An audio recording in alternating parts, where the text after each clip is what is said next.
Uncuffed. I'm Brian. On this podcast, we'll talk about law enforcement, social media platforms, and just life.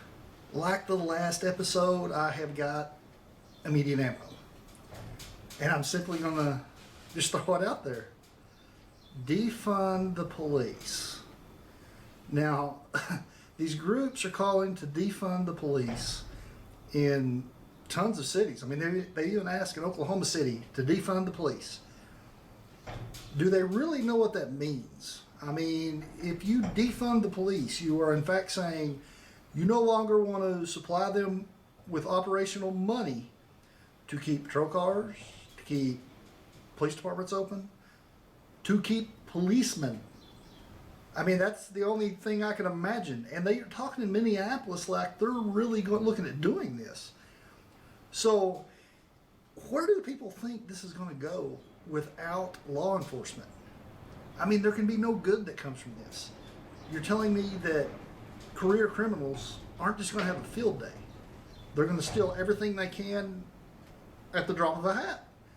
I mean, you think about going to Walmart and you get some big burly guy that's just bent on stealing whatever he wants. How are you going to stop him? Are you going to have your own security staff there to take care of this?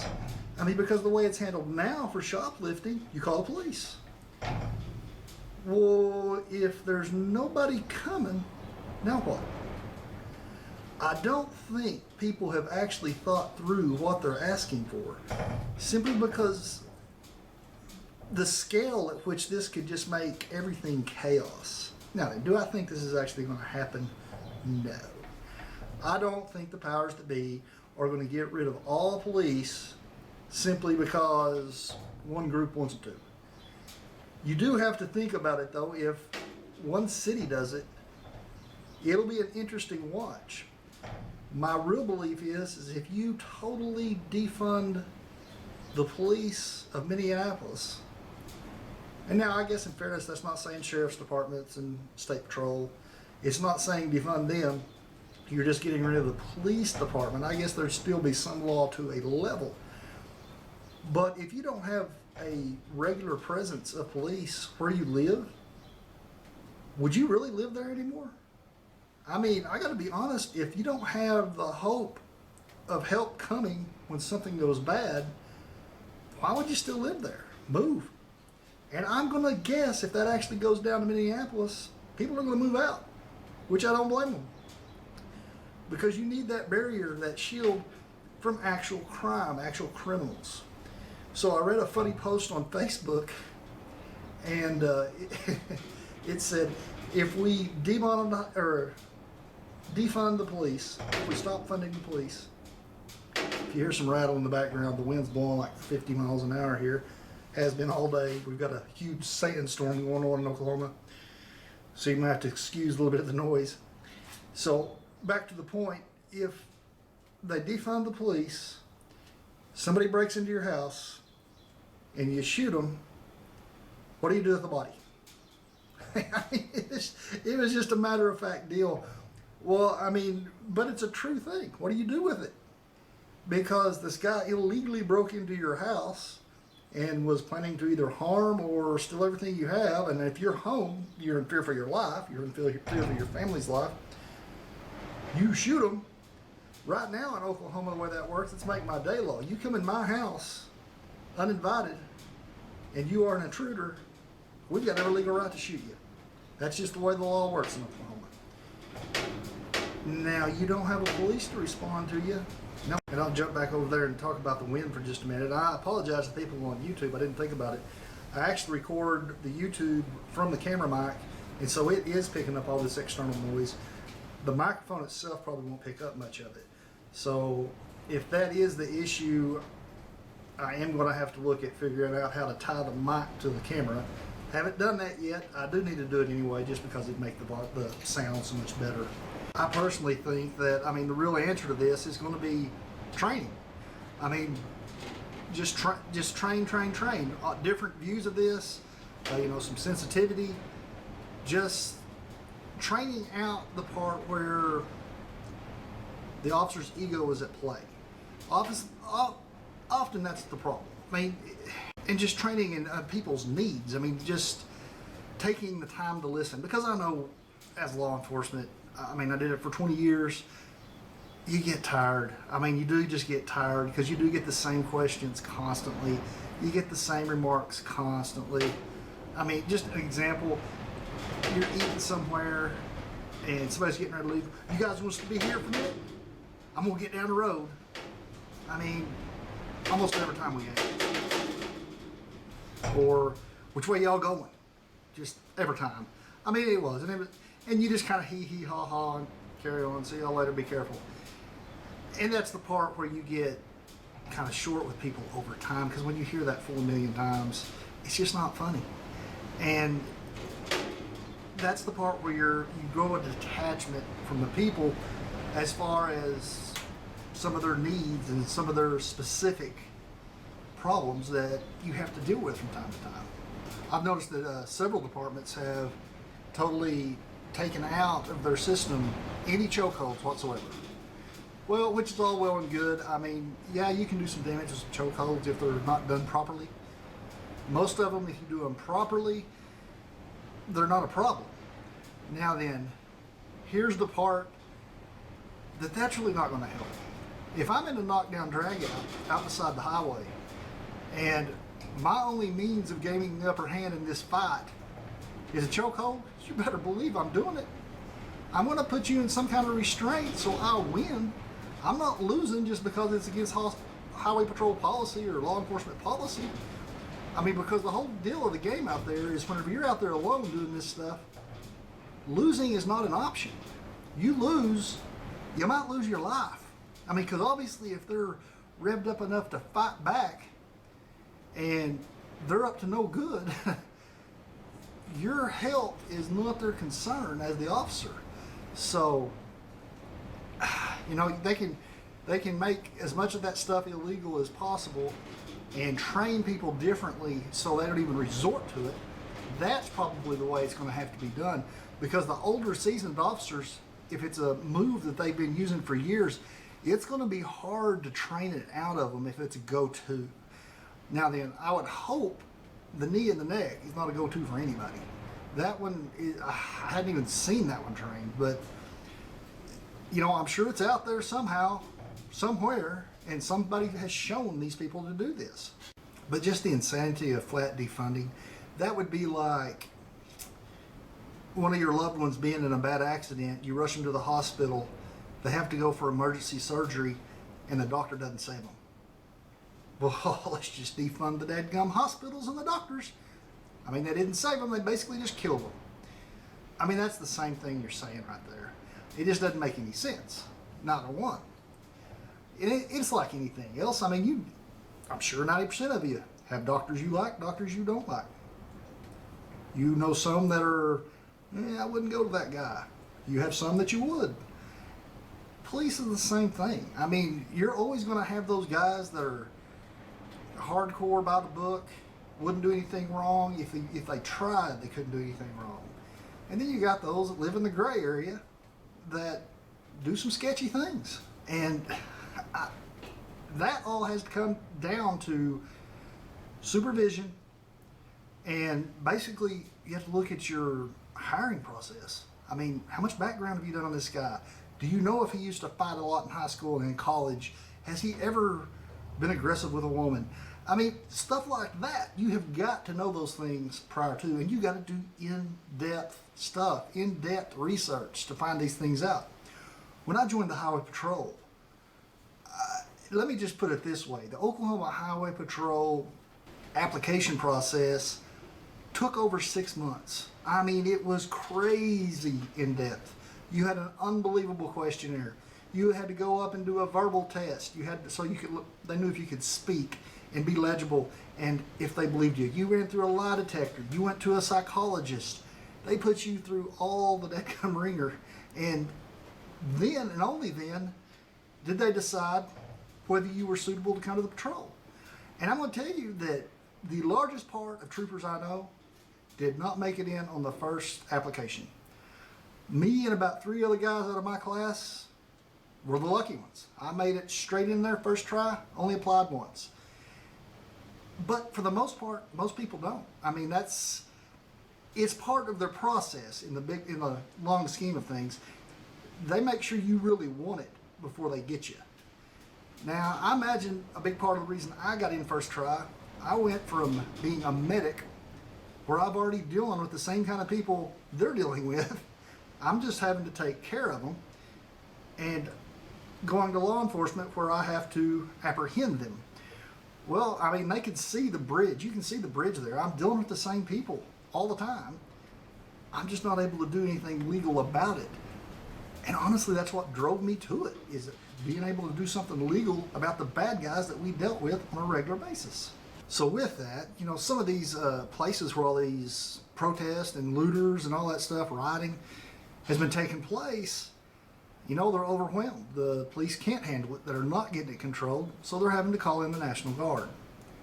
So I just answered a comment today on a lady whose youngest son is in the National Guard, and he got sent to go deal with this stuff. And after that one, he got deployed again to go to a different city. So, I mean, when you really think about this and you're, you know, wondering why law enforcement and National Guard don't do this or that during these things, think about one other side. Would you want your kid out there in the middle of it doing this stuff? Would you want them out there really handling this stuff hand to hand? And during a pandemic? I mean, really? And okay, let's get to that part where do not consider this professional legal advice. I'm a retired state trooper. None of what I'm about to tell you should be tried to use in court because it's going to do you no good.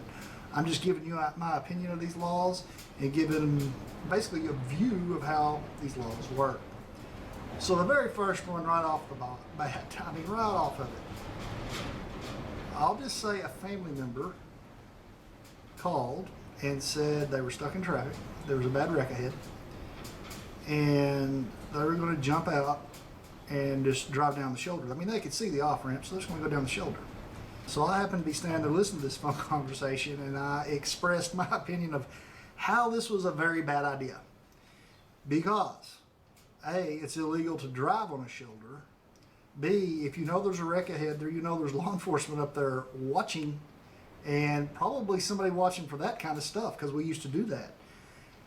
And I explained to her, I said, you know how many times I have ridden this? Because that's not something we write warnings on. That's not a lane. That's for stopping whenever your car's broke down, when you need to take care of something. It's not for driving down.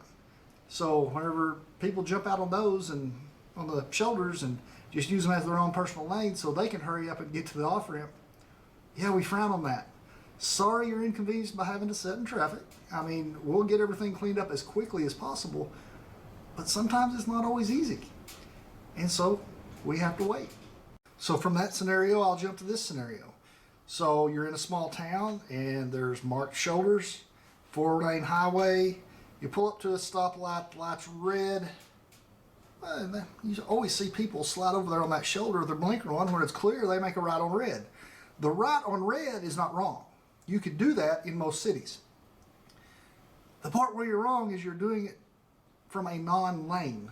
You can't be on that shoulder doing that. That is not what that's for. I see it all the time in the little town I live in, constantly. So just kind of think about it before you jump out there and do that, because if you do get caught, odds are you're going to get the ticket. Okay, this next one, I feel like I've kind of covered this one before.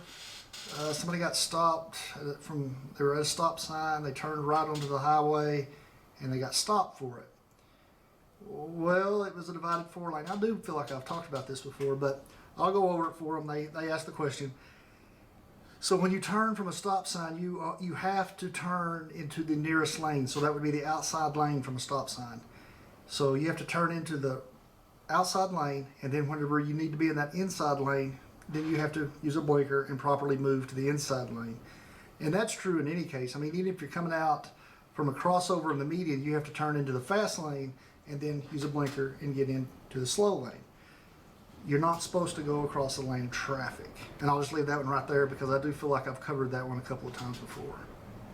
So from that to a viewer question, is it legal to speed when you have an emergency? And so, of course, I had to ask to define the emergency. And they said, well, just say you got injured somewhere and you're trying to get to the hospital as quick as possible. Okay, just the short answer, no, it's not legal.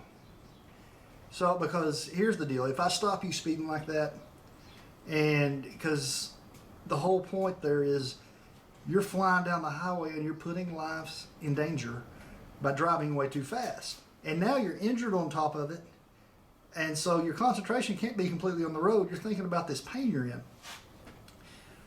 Now, if you've got a true legitimate injury, and yeah, I think you need help, what I will do is call you an ambulance. And I've done this several times. We just call you an ambulance to that spot and don't allow you just to drive like mad anymore. And the upside of that is, if you'll think about it, you're thinking, well, I'm saving money by not getting an ambulance. But when that ambulance gets there, you're getting immediate care. They're immediately bandaging you up, giving you some kind of pain relievers, doing something to help. And if people would look at it that way instead of thinking, oh, I got to go. Now, the other example I could throw out there is pregnancy. No, it's still not legal. Now, if I stop you and you're clearly in labor, or your passenger's in labor, I'm probably going to say go. I mean, I might start an ambulance that way and say, hey, this is what we got going on. And just tell the people, when you see that ambulance, whip to the shoulder and let them do their thing. However, I probably wouldn't write the ticket, but I haven't written the ticket. I got to be honest. I've stopped that before and haven't written the ticket. I did exactly what I said. I told them, you go ahead and head that way, slow her down. There'll be an ambulance coming your direction, and just know that one's for you. You pull to the shoulder, and they're going to whip around and get up there with you, and they're going to help you out. So, there's no real good reason ever to speed, and I'm not going to tell people that are in labor not to try to get to the hospital as quickly as possible, but I'm also not going to tell you to speed. So the next question is a really easy one for me. Somebody asked, with all that's going on, do I wish I was back on the road working just for a little bit so I could get up there and get involved? That's a big easy no. Dealing with crowds and stuff like that, whenever you're at something, mine were usually at events. It's not as easy a thing as you think it would be. Even if you do have 15 of you standing there shoulder to shoulder, it can still turn into a real mess real fast. Most of my stuff was because dignitaries were around, famous people were around, stuff like that, and I was just having to stand a rope line, and keep the general public away from whoever it was. And so even that stuff I wasn't real crazy about. It just wasn't my thing. That's the easiest way to put it. And not to mention the fact people getting up 5 foot from you, screaming and flipping you off and cussing you and calling you every name in the book. Ugh, that wouldn't weigh well with me. But, these guys, you have to hold your composure in those situations. You got to just let stuff roll off of you, because a lot of these people were just upset, and then you had that other group of them that were up to no good. And the ones up to no good is what we're there for. So the big easy answer to that one is no. I don't wish I was up in the middle of it. I dang sure don't miss that part of the job. The only times I do wish that I could go back and do something, it would just be for like 30 minutes. Just when I see somebody do something incredibly stupid right in front of me. Blow a stop sign and pull right out in front of us. That's happened several times. Went out of turn at an intersection, pulled right out in front of me, had to slam on my brakes. Somebody whipped a U-turn right in front of me. That little kind of stuff is irritating to me just because that's what stuff I had to deal with. Oh yeah, I'd love to be able to pull the old Starsky and Hutch, which I'm going to lose some of you there. Starsky and Hutch was an old cop show from way back. Look her up, Google it and look it up. And just throw my little bubblegum machine up on top, just throw my little bubble light up there and just take off and stop in my personal vehicle. Which, we couldn't do that either, but they did on Starsky and Hutch. It was cool. Okay, so my next one was a question I'm just going to say from this state. Is it still possible to get a DUI even though I've got my medical marijuana card? Yes. That rule has not changed. The rule has not changed the fact that marijuana can intoxicate you. So just because you've got your medical marijuana card doesn't mean that it's okay to get out there and drive after you've been smoking it or doing whatever with it. I mean, because, you know, they've got oils. I got all sorts of stuff now that they do with it. They vape it, I think. I mean, it's some crazy stuff. So yes, you can absolutely get a DUI even though you've got a medical marijuana card. That doesn't make it okay. And you know, the way they actually test for that is by blood. And so I don't know what the measurable amount is whenever they do these blood tests. It's not very much because we never had to see them. All we had to get was a positive or negative in your system when I stopped you. Think about that. That's not much. It wouldn't take much to show up positive. So yeah, you can still get DUI just because you got your little medical marijuana card. Doesn't give you a free pass on a DUI or anything associated with that, simply because it is still an intoxicating substance. Okay, so the next one, it's also Oklahoma specific. Somebody was asking about side-by-sides, you know, like one of the little Kawasaki Mules or a John Deere Gator, those little side-by-side utility vehicles that you use on ranches, farms, basically just a little work truck, a little work vehicle. So they drove through a small town and they saw a couple of them driving down Main Street. And they even said they might have saw a golf cart. Is that legal? Well, in some towns, yes. A lot of lake towns allow that kind of traffic simply because that is their main source of conveyance when they're around lakes, or even beach towns do that a lot. They'll allow you to drive that thing all the way out on the sand, and then when you get done, you load everything up and you drive that thing off the sand onto the road and onto your house, wherever you're staying. So that's probably what you're seeing. You were probably close enough to a tourist spot that allowed that kind of stuff. And now then I would have to qualify with this. Outside of that city limits, I would not cross that line that said leaving this town, or, you know, whatever the marker is that shows you you're out of the city limits. You better know that on the other side of that, you're now on a state road. You're not good, because I catch you driving that thing and it's real trouble. You're driving a vehicle that is not considered a motor vehicle in the roadway. Well, there's a whole slew of fines that you can come at you over that. Now, have I seen it? Yeah. And most of the time where I see it is I live in a rural area. I live out in the country, and we travel the back roads sometimes when we was working, the gravel roads and stuff. Well, you'd see somebody out on a side-by-side, but they are going from pasture to the next pasture, and they got the bed completely full of stuff. They're working their land. Is it right? No. Did I do anything with it? No. This person is a productive member of society that is out there trying to get the job done. Although he's not doing it 100% correctly, those side roads like that are not high traffic. Now then, with that said, if his gates were on a state highway, am I going to be okay with him going from this gate to that gate, getting out on the highway in one of those? No. That I would stop.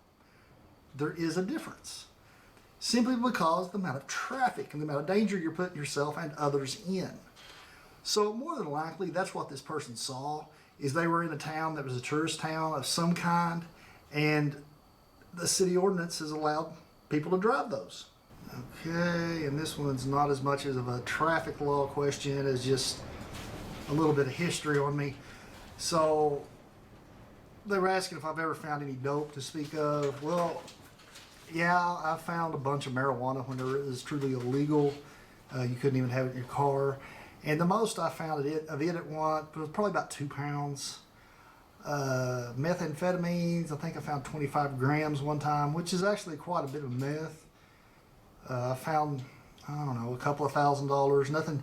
Nothing just off the charts, big drug bust. It was smaller drug, either users or distributors. I mean, it was just small time stuff. I never did get the real big loads. We actually had a team on the Highway Patrol, which was criminal interdiction, which we called CID. That's actually all they do, is they stop a high volume of cars and it will be anything from, you know, doing 3 miles an hour over the speed limit to actually just really open it up and flying, or not wearing their seatbelt. Any small infraction they can locate just to go up and conversate with a bunch of people until they hit the right thing. And those guys sometimes, man, they've had some huge ones. I mean, in the millions of dollars, that kind of stuff. No, I had never been involved in anything big. I've just got small stuff my whole career. And the other one, I'll end with this last one here, and it's again another question just about me. Okay, so they're asking, have I ever shot anybody? No. Have I been close? A couple of times I thought I might have really had to pull the trigger. One was a standoff with a lady with a gun, and that was like a month into my career. Lady's flashing a gun around, swinging it by the window, and I'm standing right outside of it where it's dark and she can't see me, and I'm pointing mine at hers. And I'm really already thinking, oh my gosh, if this is the way this whole career is, wow. You know, a month into it, and I might have to shoot somebody. Another one that was really close, I think I've told y'all about it, was the guys that were knife fighting in the bar ditch, and they split and ran opposite directions, and I went after one of them, and he turned around, had a knife in his hand, and I drew down on him and explained to him that I was about to shoot him if he didn't drop the knife, and after some serious thought, he dropped it, and I didn't have to shoot him. So the other side of it is, no, I've never been shot. Have been around some gunfire, but I wasn't the one up front, so I didn't have to do any shooting back. And now a couple of my partners have been shot. One of them that lives here, he's now retired too. He got shot, and he shot somebody, and he didn't kill him, thankfully. But then I've got another partner up here that I don't know how many shootings he's been in. He has got the worst luck in the world, and he is the worst guy to get in a gunfight with, because he is the most tactically trained guy on the highway patrol, ex-military. I mean, worst guy to get in a gunfight with. So, yeah, I mean, it's been around me. It's just luck of the draw. I mean, it's one of those things that either hits on you or it doesn't. And I was just fortunate for 20 years. I never had to do that. And I've always counted my blessings on that one. So, guys, that's going to be about it for this one. You know, I've covered some stuff here recently just over the whole rioting and looting stuff, and I am working hard trying to find people to interview. I've talked to a few about it, and I'm just not pressing them, just because if they're not comfortable being here with me, being in close quarters, I understand. I'm not going to try to get them to do something they're uncomfortable doing just because of the way things are going on. But, you know, before long, I'll get somebody that's really wanting to do it, and hopefully I can get on a roll with it again, because really, to me, that is more fun than me just sitting here talking. I mean, y'all do get to hear my opinion, but I really enjoy talking to people and getting their opinions about stuff, and I plan on just doing it on a variety of people. I mean, I had my pastor on was one of my early ones. I had another trooper on. Actually, I've had 2 troopers on, and a deputy. So, I mean, a lot of them are probably going to be law enforcement related stuff, but I know y'all don't want to just hear me talk all the time. So if you guys haven't done so yet, run over and check me out at Smokey's CNC Woodworks on YouTube. I do a lot of woodworking, do some pretty cool stuff on there. I like it anyway, and apparently some others do too, because I am up to here in orders, up to my eyeballs. And if you hadn't gone over and checked out www.smokeyuncuffed.com, run over there and check my website out. It has all the links to all the equipment I use, and has all my podcasts if you don't have some place that you listen to it normally. So guys, that's going to be it. If y'all haven't done so yet, please subscribe, and I'll see y'all and hear y'all next time.